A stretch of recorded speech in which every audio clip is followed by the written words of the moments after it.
네, 사상 초유의 행정 전산망 전면 중단 사태와 관련해 한덕수 국무총리가 영상회의를 주재하며 국민들에게 사과했습니다. 먼저 듣고 이야기 나누시죠. 공공기관의 대민 서비스가 중단되어 많은 국민들께서 불편과 혼란을 겪으신 데 대해서 송구하다는 말씀을 드립니다. 시도 및 시군구는 시스템 정상화까지 수기 민원 접수 체계를 지속 운영해 주시고 관련 공무원의 비상근무 체계도 유지해 주시기 바랍니다. 네, 지금 세어보니까 사흘째 좀 목통이 되고 있는 것 같은데 피해가 좀 다양하죠? 네. 뭐 피해까지는 아니지만 저도 뭔가 이렇게 필요한 서류를 때려갔다가 이렇게 못 댔는데요. 그러니까 그만큼 지금 이 전국의 행정망이 하나로 통일이 돼 있고 이것이 만약 멈춰섰을 때는 해당 국민들이 다 피해를 볼 수 있다는 사실을 해당 그 공무원들은 좀 자각을 할 필요가 있어 보입니다.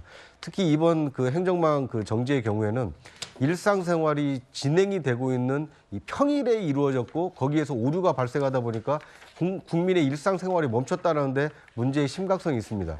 일반적으로 다수 이용자들이 이용하는 은행의 은행의 망의 경우에도 이 전산적인 어떤 처리라든지 아니면 그 업데이트가 필요할 때는 항상 이용자가 가장 적은 이 자정에서부터 새벽 시간을 이용해서 이 업데이트를 해왔습니다. 그런데 이번 행망의 경우에는 평상시 누구나 이 접속해서 일을 처리해야 되는 상황에서 처리하다가 오류가 발생했고 그러다 보니까 전 국민이 이 피해를 보는 상황에 이르렀기 때문에 앞으로 당장은 수습이 필요하지만 앞으로 수습한 이후에는 왜 원인이 어디에서 발생했는지 그리고 그거에 대한 잘잘못, 책임은 어디에 있었는지 분명하게 가릴 필요가 있어 보입니다.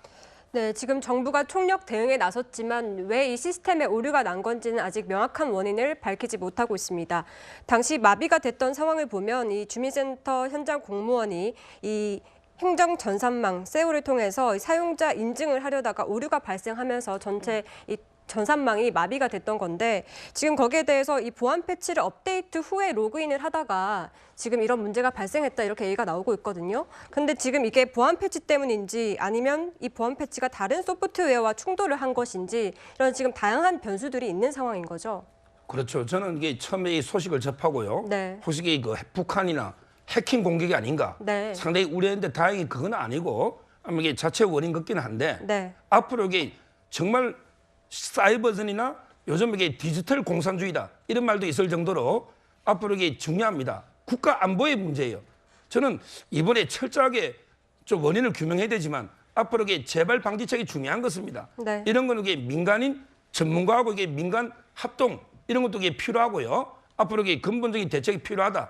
뭐 제가 이게 이 부분은 방송 전에는 이게 뭐 전 정권 농담을 했지만 이거는 이게 전 정권 탓이 아니고 네. 윤석열 정권에서 책임지고 해결하고 이게 앞으로 재발 방지도 만들어야 된다 이래 봅니다. 네. 네, 알겠습니다. 그 일부 민원 서류 업무 등은 온라인이 좀 가능한 상황인데 주말이 지난 뒤에도 정상 가능할지는 복구를 장담할 수 없는 상황입니다. 먼저 듣고 이야기 나누시죠. 월요일 아침에 이제 모든 그 쓰는 직원에 접속을 해야 이게 또 과부하가 걸리지 않는 건지 그때 확인이 가능할 것 같아요. 네, 지금도 사흘째 어쨌거나 정상화되지 못한 상황이에요. 그런데 이제 정부가 이 원인조차도 지금까지 파악하지 못하고 있는 것, 좀 심각하게 좀 보는 입장도 있거든요. 그게 가장 큰 문제지요. 그러니까 이게 지금 보면은 나머지 이제 행정 시스템이 아까 취재한 바로는요 임시 개통은 돼 있습니다. 네. 근데 조금 돌아가고는 있고 월요일 날 정상적으로 최종적으로 될 건지는 최종 점검을 한다라고까지 좀 알아봤는데 이게 예산 자체가 한 5,300억짜리 그 정부 시스템입니다. 네. 그런데 이 자체가 한두 시간이 아니라 사흘을 하는데 원인을 못 찾아요. IT 강국이라는 우리 대한민국에서 그것도 이 정부망이 행정망이 멈췄다. 이건 너무나 심각한 문제거든요. 저는 앞으로 이런 문제가 또 터지면 어떡합니까? 라는 생각에서는 원인 파악부터 해야 된다. 그러니까 저는 이 부분에 있어서 정부가 이 댓글들을 보니까 국민들이요 이런 얘기를 해요. 이게 나라냐? 국가가 마비됐다. 행정안전부는 할 줄 아는 게 사과밖에 없냐. 네. 이런 거거든요. 그러니까 정부의 신뢰성을 떨어뜨리는 부분에 있어서는 이게 행정안전부만의 문제가 아니라 총리든 어떤 전사적으로 전 부처가 나서서 해야 되기 때문에 일단 제일 중요한 거는 원인 파악입니다. 그래서 원인 파악부터 상세하게 국민한테 알려야만 이 부분에 있어서 대책을 마련할 수 있다는 점에서는 조금 아쉬우면서도 좀 빠른 대책 좀 부탁드리겠습니다. 네, 지금 대통령실에서도 사이버 안보 비서관을 중심으로 TF를 구성하고 대책을 마련 중인데 이런 상황에서 민주당에서는 또 이상민 행정안전부 장관 경질을 요구를 하고 있습니다. 지금 강선우 민주당 대변인이 지금 행안부가 구체적인 원인조차 찾지 못했다면서 경질하라고 주장을 했습니다. 지금 말씀하신 대로 원인을 또 찾으려면 이 행안부 장관을 중심으로 신속하게 이런 원인 규명 작업이 필요할 텐데요. 그럼에도 불구하고 또 장관 경질을 요구한다면 이런 과정에 문제가 생기지 않겠습니까?